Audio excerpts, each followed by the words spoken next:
আসসালামু আলাইকুম। দূরে বা কাছে যে যেখান থেকে আজকের ভিডিওটি দেখছেন সকল ভাই ও বোনদের প্রতি আন্তরিক ভালোবাসা ও অভিনন্দন জানিয়ে শুরু করছি আজকের ভিডিও।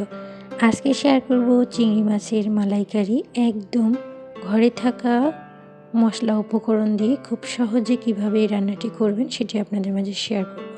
ভিডিওটি ভালো লাগলে অবশ্যই লাইক কমেন্ট শেয়ার করবেন। নতুন যারা দেখবেন চ্যানেলটাকে সাবস্ক্রাইব করে পাশে থাকা বেল বাটনটি অন করে রাখবেন।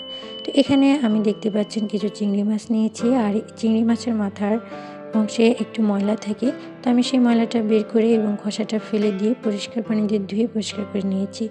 এবং এখানে হলুদ, মরিচ গুঁড়া এবং লবণ দিয়ে আমি মেখে নিচ্ছি। এখন চলে যাচ্ছি মূল রান্নার প্রসেসে। তো প্রথমেই আমি কড়াইয়ে পরিমাণ মতো তেল দিয়ে দিলাম।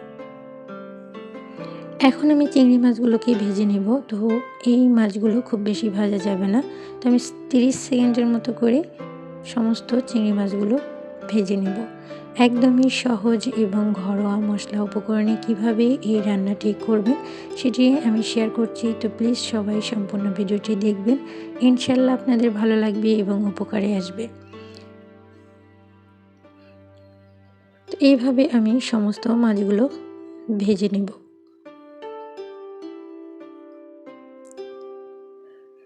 আজকের ভিডিও সম্পর্কে আপনাদের কোনো মতামত থাকলে অবশ্যই কমেন্ট করে জানাবেন, আমি যথাসময় রিপ্লাই দেওয়ার চেষ্টা করবো ইনশাআল্লাহ। তো এখন দেখতে পাচ্ছেন আমি তেলে 2টা এলাচ, 2টা দারচিনি, 1 টুকরা তেজপাতা এবং এখানে আমি পেঁয়াজ এবং কিছু কাঠবাদাম আর সামান্য সাদা সর্ষে নিয়ে পেস্ট করে নিয়েছি। এই পেস্টগুলো সামান্য ভেজে নেওয়ার পরে দিয়ে দিচ্ছি আদা রসুন জিরে বাটা। এখন দিয়ে দিচ্ছি হলুদের গুঁড়া পরিমাণ মতো এবং লাল মরিচের গুঁড়া। যে যেমনটা ঝাল খেতে পছন্দ করেন ঠিক তেমন অনুযায়ী ব্যবহার করতে পারেন। তো আমি যে পরিমাণ পছন্দ করি সেই অনুযায়ী ব্যবহার করছি। তো এখানে আমি লবণ দিলাম পরিমাণ মতো। সামান্য মশলাটা ভেজে নেব।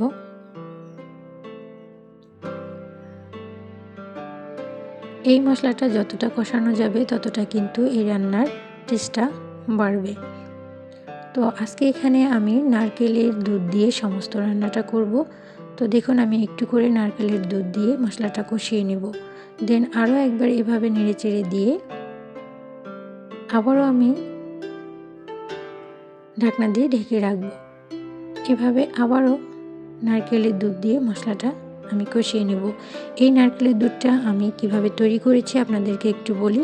আমি এখানে কোরানো নারকেল ফুটন্ত গরম পানিতে ভিজিয়ে রেখেছিলাম, দেন পরে ছাঁকনি দিয়ে ছেঁকে নিয়েছি।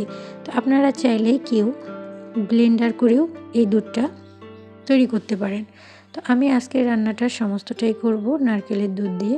তো দেখুন মশলাটা যত কষাবেন ততই কিন্তু এই রান্নার টেস্টটা বাড়বে। তো আমার মশলা কষানো শেষ, এ পর্যায়ে আমি চিংড়ি মাছগুলো দিয়ে দিলাম।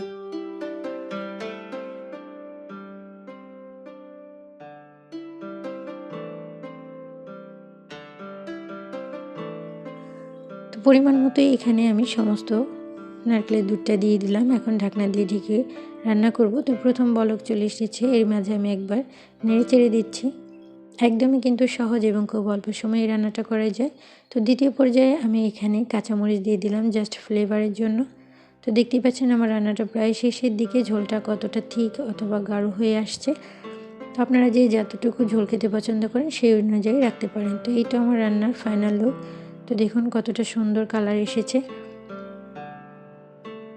আজকের ভিডিওটা আপনাদের কাছে কেমন লাগলো অবশ্যই কমেন্ট করে জানাবেন। যদি ভালো লাগে লাইক কমেন্ট শেয়ার করে চ্যানেলটাকে সাবস্ক্রাইব করে পাশেই থাকবেন। দেখা হবে অন্য কোনো রেসিপি নিয়ে। সে পর্যন্ত সবাই ভালো থাকবেন, সুস্থ থাকবেন, আমার পরিবারের জন্য দোয়া রাখবেন। এই কামনা শেষ করছি আজকের ভিডিও। আল্লাহ হাফিজ।